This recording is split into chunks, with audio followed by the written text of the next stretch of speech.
রবিবার মানেই একটু স্পেশাল কিছুর আবদার। তবে আগের দিন রাতে মেনুটা ঠিক করে রাখি বলেই হয়তো পরের দিন সকালটা বেশ ইজি হয়ে যায়। তবে সেই মেনুটা ঠিক করতে গিয়েও কিন্তু দুজনের একটু বেশ অমিল হয়েই থাকে। এই যেমন এটা করো না ওটা করো, ওটা করো না সেটা করো, একটা সময় গিয়ে মিল হলে তবে একটা ডিসিশানে আসা যায়, হ্যাঁ এই রান্নাটা হবে। আজকেই যেমন ধরো আমার ইচ্ছা ছিল একটু গাজরের হালুয়া বানাবো টাটকা টাটকা শীতের গাজর দিয়ে, কিন্তু তার আবার ইচ্ছা যে একটু কাঁচাগোল্লা করার জন্য। তা কি আর করার, তার এই ডিমান্ডটা আগে রেখে কাঁচাগোল্লাই বানালাম। বাজার থেকে সুমন 500 গ্রাম মতো দুধ এনেছিল আর 250 গ্রাম মতো পনির এনেছে। তোমরা বাড়িতে পনিরটা তৈরি করে নিতে পারো, এতে বেশ ভালো হয়। তবে আজকে আমি বাইরের দোকান থেকে কিনে আনা পনির দিয়েই বানিয়েছি। একটু এলাচ থেতো করে নিচ্ছি। পনিরটাকে গ্রেটারের ছোট দিকটা দিয়ে গ্রেট করে নিয়েছি। এলাচগুলোকে একটু হামালদস্তিতে গুঁড়ো করে নিয়ে দুধের মধ্যে দিয়ে দিলাম। দুধটা একটু ভালো করে ফুটিয়ে নিয়ে কমে এলে পনিরটা যেটা গ্রেট করে নিয়েছিলাম সেটাকে দিয়ে দিয়েছি। 5 থেকে 6 চামচ মতো গুঁড়ো আমুল দুধ দিয়েছি আর একদম 7 চামচ মতো চিনি দিয়েছি 250 গ্রাম পনিরের জন্য। এর বেশি কিন্তু দেওয়ার প্রয়োজন নেই, মিষ্টি হয়ে যাবে। তবে তোমরা যে যেরকম মিষ্টিটা খাও বুঝে দিও। আমাদের তো এতে কিন্তু বেশ ভালো লেগেছে, কম মিষ্টি হয়েছে। এরকম কাঁচা গোল্লায় চড়া মিষ্টিটাও খুব একটা ভালো লাগে না। আমার মিষ্টিটাও তৈরি হয়ে গেল, ওইদিকে দেখলাম ওর বাজার করাও হয়ে গেছে, সেই বাজারের ব্যাগটাই ধরেই দিয়ে গেল। আজকে আমি আর তার সঙ্গে যাইনি, তবে আমার তার সঙ্গে বাজার যেতে বেশ ভালো লাগে।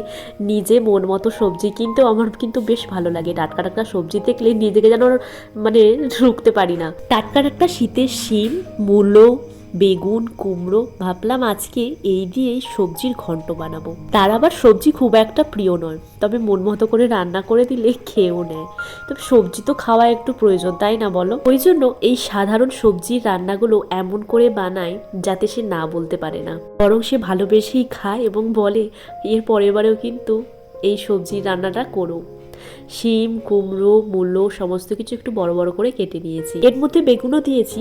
আর এই সবজির ঘন্টটা বানিয়েছি চাল কুমড়োর বড়ি দিয়ে। আমার আগে একটা ভিডিওতে তোমাদের চাল কুমড়োর বড়ি দেওয়া রেসিপিটা তো শেয়ার করেছি, যারা যারা দেখোনি তারা কিন্তু অবশ্যই দেখে নিও।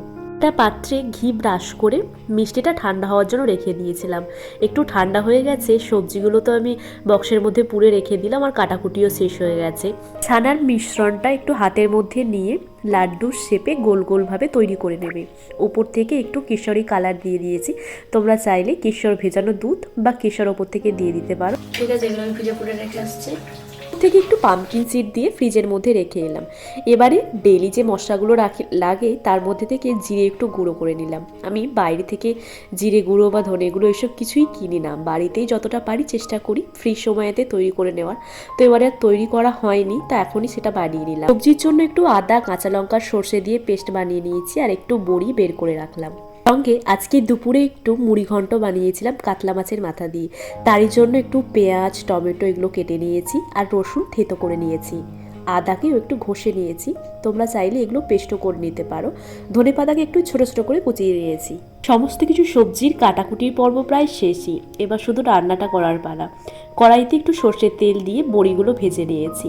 কম আঁচে রেখে বড়িগুলো ভেজে নেবে, না হলে বেশি পুড়ে যাবে। ঘন্টটা বানানোর জন্য প্রথমেই সর্ষের তেল দিয়ে তার মধ্যে একটু 5 ফোড়ন, শুকনো লঙ্কা ভালো করে ভেজে সমস্ত সবজি দিয়ে দিয়েছি আর একটু লবণ দিয়ে ভালো করে ভাজা করে নিয়েছি ঢাকা দিয়ে দিয়ে। তারপরে যে সর্ষে, আদা, কাঁচা লঙ্কার পেস্টটা বানিয়েছিলাম ওটা দিয়েছি, ভাজা বড়িটা দিয়েছি, সঙ্গে কিছু গুঁড়ো মশলা যেগুলো আমাদের ডেলি ব্যবহার হয়, যেমন এই ধরো হলুদ গুঁড়ো, লঙ্কার গুঁড়ো, একটু জিরে আর ধনের গুঁড়ো দিয়ে কষিয়ে জল দিয়ে লবণ দিয়ে ঢাকা দিয়ে হতে দিয়েছি। ওইদিকে একটু মাছ লবণ আর হলুদ দিয়ে মাখিয়ে রাখলাম। সবজিটা দেখলাম হয়ে গেছে, নামানোর আগে স্বাদ মতো চিনি আর একটু কুচনো ধনেপাতা দিয়ে নামিয়ে নিয়েছি। সবজিটা একটু লবণ দিয়ে প্রথমে ভালো করে ভেজে নিলে সবজির তরকারিটা হতে বেশি কিন্তু সময় লাগে না। মাছগুলো যেগুলো নুন হলুদ মাখিয়ে রেখে দিয়েছিলাম সেটাকে ভেজে তুলে রাখলাম।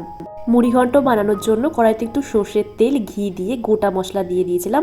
এই যেমন ধরো এলাচ, দারচিনি, লবঙ্গ, সেগুলো দিয়ে একটু পেঁয়াজ দিয়ে ভেজে আলুটা দিয়ে দিয়েছিলাম।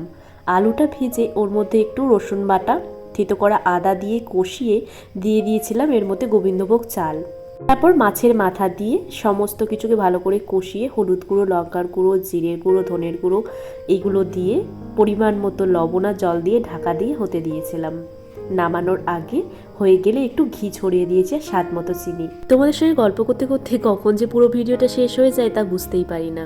চলো এবার রান্নাটা সার্ভ করে নেওয়ার পালা। প্রথম পাতে একটু বড়ি ভাজা, কাতলা মাছ ভাজা, সঙ্গে সবজির ঘন্ট, আর কাতলা মাছের মাথা দিয়েছিল মুড়ি ঘন্ট, মিষ্টির মধ্যে একটু রেখেছিলাম কাঁচাগোল্লা। কেমন লাগলো আজকের রেসিপিগুলো জানাতে ভুলো না। যদি ভালো লাগে প্লিজ চ্যানেলটিকে সাবস্ক্রাইব করে দিও। দেখা হচ্ছে কিন্তু পরের নতুন ভিডিওতে।